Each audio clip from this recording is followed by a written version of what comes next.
जय जय शङ्कर हर हर शङ्कर जय जय शङ्कर हर हर शङ्कर जय जय शङ्कर हर हर शङ्कर जय जय शङ्कर हर हर. சமூக தனி வாழ்க்கை நெறிகள் தெய்வத்தின் குரல் 3ஆம் பாகம்.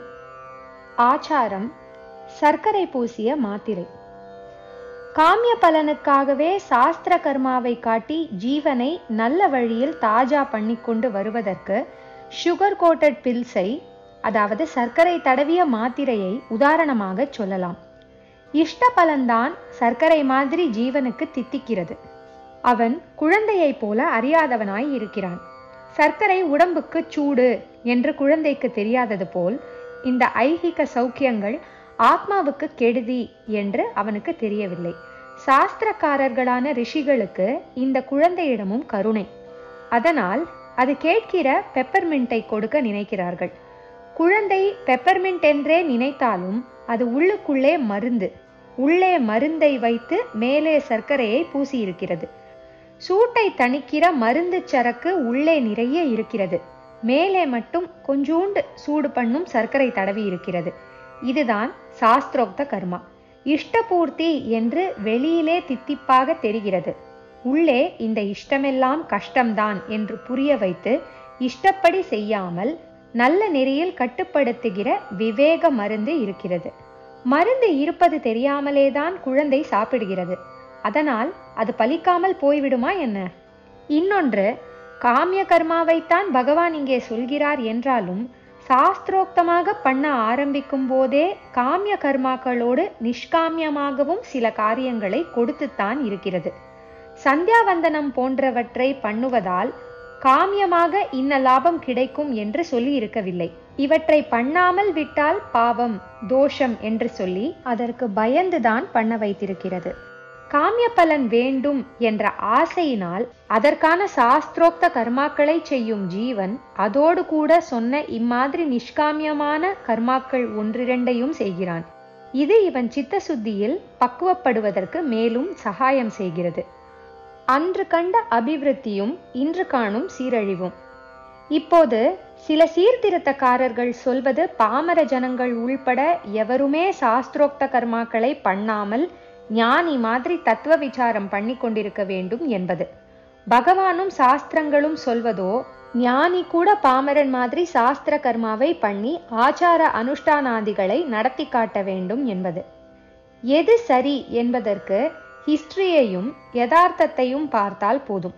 பகவான் சொன்னபடி செய்து கொண்டிருந்த வரையில் நம் தேசம் லோகத்துக்கே மாடலாக சத்திய தர்மங்களிலும் பக்தியிலும் ஞானத்திலும் கலாச்சார நாகரிகத்திலும் சமூகம் பூராவின் சீரான ஒழுங்கிலும் தலை சிறந்து இருந்திருப்பதை ஹிஸ்டரி காட்டுகிறது. இப்போது ரிஃபார்மர்கள் அபிப்பிராயப்படி செய்ய ஆரம்பித்த பின் எப்படி இருக்கிறோம் என்பது தெரிந்ததே.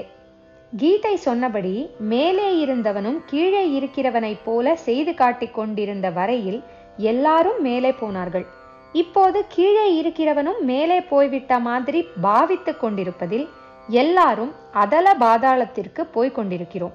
கட்டெல்லாம் விட்ட பரம சுதந்திர நிலையில் இருந்த ஞானியும் சாஸ்திர கட்டுப்பாட்டு படி செய்து மற்றவர்களையும் அதே போல செய்வித்து கொண்டிருந்த போதே தேசம் ஆத்மீகமாக மட்டும் இல்லாமல் இப்போது சயின்ஸ் என்பதில் வரும் அநேக வித்யைகள், வியாபாரம், கடல் கடந்தெல்லாம் கூட போய் வாணிபம் பண்ணி இருக்கிறார்கள். எல்லாவற்றிலும் உன்னதமாய் இருந்திருக்கிறது. லோகம் பொய், ஆத்மா ஆத்மா என்று சொல்லிக்கொண்டு சயின்ஸிலும் பொருளாதாரத்திலும் நாம் பிற்பட்டு நின்றதாக சொல்வதற்கு கொஞ்சம் கூட ஆதாரம் இல்லை. துருக்கர்கள், பிரிட்டிஷ்காரர்கள் ஆகியவர்களுடைய ஆதிக்கத்தில்தான் இந்து சமுதாயம் ஒடுங்கி இவற்றில் பேக்வர்ட் ஸ்டேட் வந்ததே தவிர அதனுடைய மதாச்சாரத்தாலும் பிலாசபியாலும் அல்ல. குறிப்பு: இவ்விஷயமாக தெய்வத்தின் குரல் 2ஆம் பகுதியில் உள்ள வித்யாஸ்தானம் முடிவுரை என்ற உரையை பார்க்க.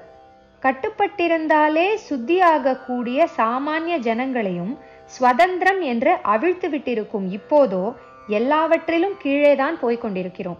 பாரமார்த்திகமாக கீழே போகிறோம் என்று வேண்டுமானால் சொல்லுங்கள். சயின்ஸில், காமர்ஸில் அபிவிருத்தி தான் ஆகியிருக்கிறோம். ஆட்டம் ரிசர்ச், எலக்ட்ரானிக்ஸ் எல்லாம் கூட கரைத்து குடித்து விட்டோமாக்கும் என்று சொல்லலாம். ஆனால் நம்முடைய மாரல் ஸ்டாண்டர்ட் கீழே போய்விட்டதென்று மற்ற தேசத்தார், இதுவரை நம் தேசத்தை தர்மபூமி என்று கொண்டாடி கொண்டிருந்தவர்கள் அபிப்பிராயப்பட ஆரம்பித்த பின் இவற்றில் நாம் முன்னேறி என்ன பிரயோஜனம்? காமர்ஸ் ஜாஸ்தியாச்சு என்று நாம் பெருமைப்பட்டாலும் இறக்குமதி செய்கிற அந்நியர்கள் சொல்வதை கேட்டால் அவமானமாய் இருக்கிறது. இந்த இந்தியர்கள் முதலில் காட்டுகிற சாம்பிள் ஒன்றாய் இருக்கிறது, அப்புறம் அனுப்பி வைக்கிற சரக்கு வேறாய் இருக்கிறதே, நாணயம் இல்லாமல் நடக்கிறார்களே என்கிறார்கள். சயின்ஸ் அபிவிருத்தியில் பரஸ்பரம் தெரியாததை தெரிந்து கொண்டு கூட சேர்ந்து ஆராய்ச்சி பண்ணுவதற்கும் நம்மை அவ்வளவாக நம்ப மாட்டேன் என்கிறார்கள் என்று கேள்வி. முன்னாளில் கட்டுப்பாட்டால் ஏற்பட்ட தர்மபலம் என்கிற அஸ்திவாரத்தின் மேலேயே விஞ்ஞான வித்யைகள், வியாபாரம் எல்லாம் நல்ல பெயரோடு விருத்தியாயின.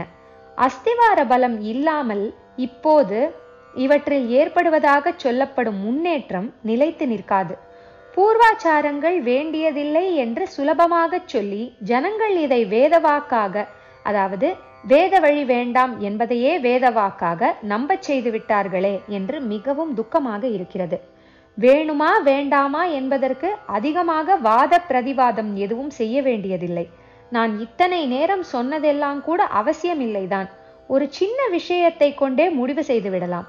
வியாதியஸ்தன் மருந்து சாப்பிட வேண்டுமா வேண்டாமா என்பதற்கு விவாதம் பெருசாக பண்ண வேண்டுமா? மருந்தை கொடுத்து பார்த்தால் என்ன நடக்கிறது, கொடுக்காவிட்டால் என்ன நடக்கிறது என்று பார்த்தால் போதாதா?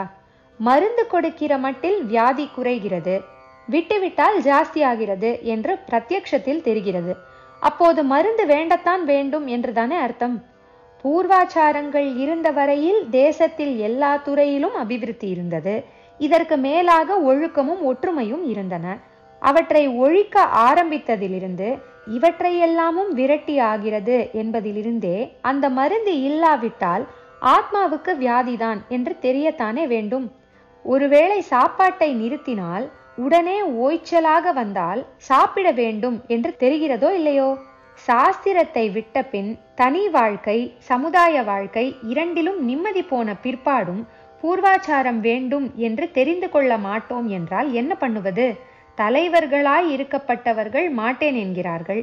தப்பு பண்ணிவிட்டோம் என்று ஒப்புக்கொள்வது கஷ்டம்தான் என்றாலும் ஒரே அடியாக மூழ்கி போகிற நிலை வந்த போதாவது ஒப்புக்கொண்டு வெளியே வரவும் மற்றவர்கள் வெளியில் இழுத்து போடவும் முயலத்தானே வேண்டும். இன்னும் மூழ்கியே போய்விடவில்லை. அதனால்தான் இதை நான் சொல்லி நீங்கள் கேட்டுக்கொண்டாவது உட்கார்ந்திருப்பது. கேட்டது போதாது. புயல் வருகிறது என்று வெதர் ஃபோர்காஸ்ட் கேட்டால் மட்டும் பிரயோஜனமில்லை. அது நம்மை பாதிக்காமல் இருக்க என்ன செய்ய வேண்டுமோ அதை செய்ய வேண்டும். வெதர் ப்ரூஃபாக, தர்ம ரக்ஷையாக, கவசமாக இருப்பது பூர்வீகர்களின் சமயாச்சாரம்தான். ஆகையால் இதை கேட்டதற்கு லட்சணம் இனிமேலாவது கேட்டபடி போவதற்கு பிரயத்தனப்படுவதுதான். சிகாம் சூத்திரம் ச புண்ட்ரம் ச சமயாச்சாரமேவச்ச பூர்வைஹி ஆச்சரிதஹ குர்யாத் அன்யதா பதிதோ பவேத். பதித பாவனன் என்று பகவானை சொல்கிறோம். பதித பாவன சீதாராம் என்பதாவது காந்தியால் நின்றிருக்கிறது. அந்த ராமன் சகல காரியமும் சாஸ்திரத்தை பார்த்து பார்த்தேதான் செய்தான். அந்த வழியில் இருந்து நாம் அடியோடு வழுக்கி விழுந்து பதிதர்களான பின் அவன் நம்மை பாவனப்படுத்துவது என்றில்லாமல் அவனை நாம் அவ்வளவு வேலை வாங்காமல் இப்போதிலிருந்தே நம்மை முன்னோர்களின் நெறியில் அவன் தூக்கிவிட்டு ரட்சிக்கும்படியாக பிரார்த்தனை செய்வோம்.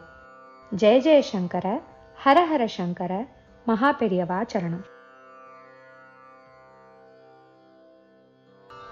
ஜெய ஜெய சங்கர, ஹர ஹர சங்கர, ஜெய ஜெய சங்கர, ஹர ஹர சங்கர, ஜெய ஜெய சங்கர, ஹர ஹர சங்கர.